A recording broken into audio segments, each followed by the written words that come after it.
Olá pessoal, tudo bem? Hoje estamos aqui na nossa exposição sobre as proto-moedas da África subsaariana. Essa exposição é realizada pela Sociedade Numismática Brasileira e pelo Instituto Tebas, com vários parceiros, como a Subprefeitura Sé da cidade de São Paulo, o Centro Histórico Cultural Mackenzie, onde nós estamos realizando essa exposição, Museu de Arte Digital, o Museu do Tribunal de Justiça e o Instituto Luiz Gama. Essa exposição ela trata sobre a circulação de objetos que serviram como dinheiro na África subsaariana, principalmente durante o período pré-colonial e durante o período da invasão europeia no continente africano. E a gente vai tratar nessa exposição sobre os objetos que foram utilizados como dinheiro, como símbolos de poder, como símbolos de troca e também para pagamento de dotes matrimoniais, por exemplo. Então, iniciando a nossa exposição, nós temos logo aquilo que foi usado por mais tempo como dinheiro, não só no continente africano, mas no mundo também, que é o sal. Na nossa exposição a gente tem uma barra de sal Amole, da tribo Amole, onde é hoje a Etiópia. Essa barra de sal ela era utilizada como meio de troca e dinheiro, principalmente nessa região onde hoje está a Etiópia. E o sal é um dos mais antigos meios de pagamento, inclusive o nome do nosso salário deriva do sal, que era o salário que ele já é utilizado desde a época do Império Romano para o pagamento das tropas. E essa prática ela permanece durante milênios. Na Etiópia, por exemplo, remonta a mais de 5.000 anos o uso do sal como meio de pagamento, como meio de troca. E a gente tem aqui na exposição uma autêntica barra de sal Amole. A única no Brasil está disponível aqui na nossa exposição. Além do sal, a gente vai tratar de outros objetos que foram utilizados como meio de pagamento e de troca, como os cauris.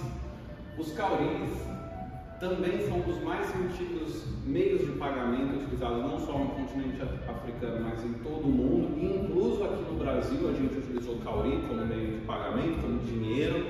E a gente traz aqui na nossa exposição dois tipos principais. São os tipos que foram mais utilizados como dinheiro, que é o ciprai moneta, que tem esse nome especificamente porque ele foi usado como moeda, então moneta vem da moeda, e o ciprai anulus, que é outro tipo muito comumente utilizado como dinheiro.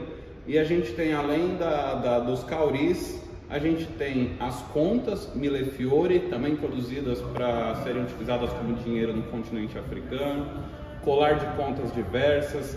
Temos aqui também um exemplar da pedra de trovão Sokpe, utilizada ali na região da Gana, Togo e Serra Leoa, que é uma pedra que é vinculada a usos religiosos e cerimoniais, que eles chamam de pedra do trovão, e ela também foi utilizada como meio de pagamento, meio de troca.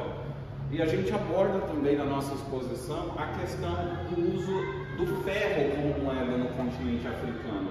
Então, diversos objetos de ferro foram utilizados como meio de pagamento, meio de troca, como pagamento de dotes matrimoniais, por exemplo. E aqui a gente tem na nossa exposição três tipos principais que foram utilizados, que são os quissipenes, que são hastes longas de ferro, utilizado na região da Libéria, Serra Leoa e Guiné, pelo povo Kissi.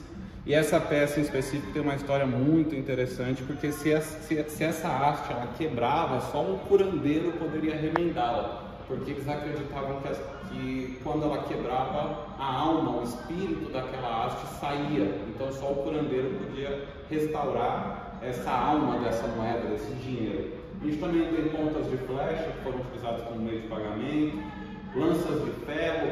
Basicamente o uso do ferro no continente africano ele remete ao próprio material. Então o material ele poderia ser utilizado, fundido e transformado em outros objetos, ou o próprio objeto em si, como uma ponta de lança, uma flecha, ele poderia ser utilizado. Então ele tinha valor monetário por essa dualidade entre o uso em si do próprio objeto e o seu valor como dinheiro. Nós também temos alguns exemplares de uma das peças mais enigmáticas que circularam no continente africano, que são a cruz de Katanga, produzida ali na região de Katanga, hoje atual Congo. Essas peças são grandes cruzes de ferro fundido, né, de cobre fundido, que eram extraídas das minas da região, convertidas nessas cruzes e eram utilizadas como unidade de conta, né, como forma de pagamento. Então, existiam conversões específicas, então, X quantidades de cruzes equivaliam a um dente, a algo, a um dote matrimonial. E essas são peças muito grandes e pesadas, então elas têm um peso médio entre 650 gramas e 1 quilo, e essas cruzes acabaram circulando por grande parte do continente africano como meio de pagamento e troca, e elas também podiam ser fundidas e transformadas em outras coisas, em outros objetos. Então, além desse valor de troca, ela também poderia ser convertida em outras armas, ferramentas para produção e trabalho. E por fim, grande parte da nossa exposição ela vai tratar sobre as manilas. As manilas, elas são em grande parte pulseiras ou anéis ou colares que eram utilizados como meio de troca e pagamento, especialmente no pagamento de dotes matrimoniais.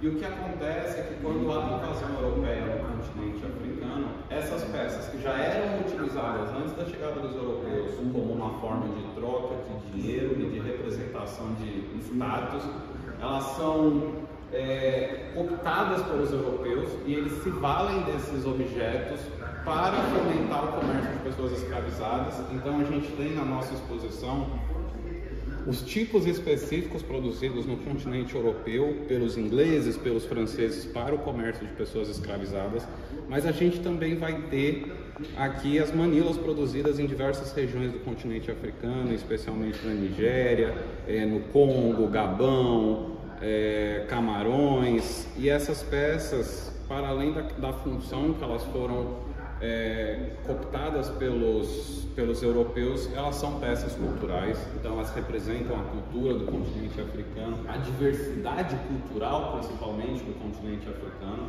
Então cada região vai produzir uma manila específica, um tipo específico, e essas peças elas demonstravam status, poder e, claro, riqueza, porque elas serviam para acumular riqueza como meio de troca, meio de pagamento. E na exposição, uma das peças mais interessantes que nós temos na nossa exposição é essa manila de tornozelo, que é uma peça utilizada pelo povo Embolé no Congo. É uma peça muito grande, utilizada normalmente pelas mulheres no tornozelo, então ela pesa 2,5 kg. E essa peça, a grande história por trás dela é que as mulheres, ao utilizarem essas manilas de tornozelo, elas tinham a locomoção dificultada, porque ela é pesada, 2,5 kg no pé não é fácil para se locomover. Só que isso, ao mesmo tempo que dificultava a locomoção, também demonstrava que ela tinha um alto status dentro daquele povo, porque como ela poderia se locomover devagar, simbolizava que ela tinha riqueza, poder, ela não precisava correr. Então isso acaba demonstrando dentro desse povo, no Congo, de que as mulheres que utilizavam essas pulseiras tinham um alto status, e isso era um símbolo de poder para essas pessoas. E a gente tem ainda na nossa exposição diversos outros tipos de manilas, de diversas regiões africanas, Camarões, Níger, Nigéria, província de Bornu, Tuareg, povo Bida, e aqui a gente consegue visualizar a grande riqueza e diversidade dessas peças e a grande variedade de formas e tamanhos e acabamentos. Então a gente tem desde peças bem trabalhadas até peças menores, mais finas, com diversos tipos de detalhes, entalhes.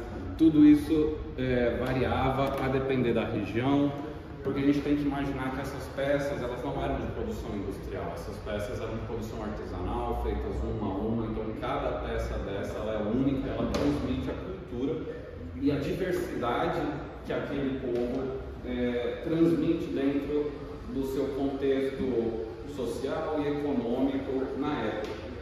E a nossa última vitrine, ela traz algumas peças muito diferentes. Acredito que são as peças mais interessantes que nós temos relacionadas às manilas, que são as manilas do povo Bamum, dos Camarões, que elas têm essa cor esverdeada muito bonita, característica delas, manilas com animais e diferentes outros tipos dessas manilas.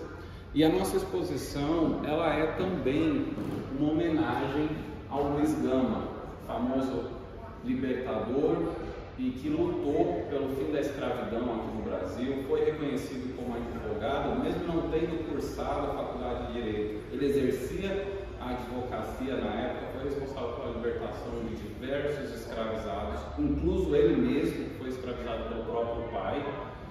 E a nossa exposição faz essa homenagem pela imortalidade dessa grande personalidade brasileira, que inclusive aqui na Faculdade Mackenzie recebeu há alguns anos o título de advogado póstumamente pela OAB São Paulo. E temos a nossa exposição, o documentário Histórias que a História Não Conta, Caminhada Luiz Gama Imortal, produzido pelo Instituto Tebas.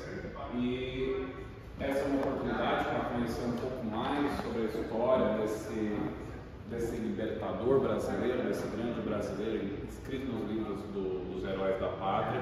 E a gente deixa um convite para todos visitarem essa exposição, que estará disponível aqui no Centro Histórico e Cultural Mackenzie, no centro de São Paulo, até o final do mês, dia 27, sexta-feira, 27 de setembro. E a curadoria foi realizada por mim, Bruno Pelizari, pelo Abílio Ferreira do Instituto Tebas, e é uma ótima oportunidade para todos conhecerem um pouco mais sobre a história das proto-moedas africanas.